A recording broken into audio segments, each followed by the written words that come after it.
れどうかと思って。あ、そこにいる。うんこだらけだ。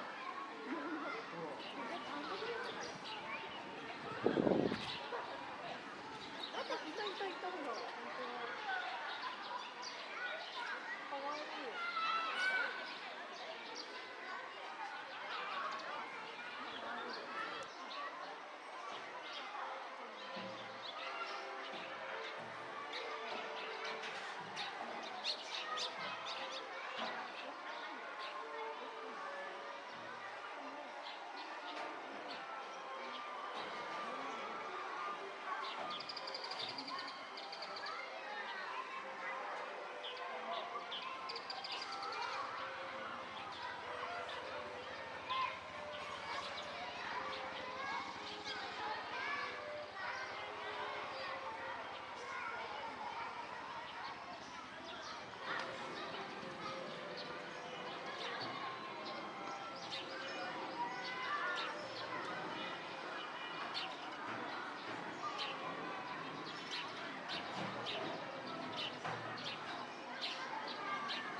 綺麗に集めてるね。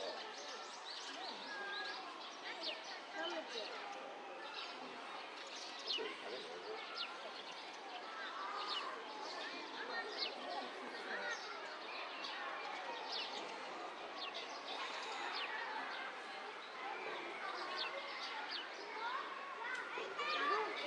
どっちがでっかいでしょう。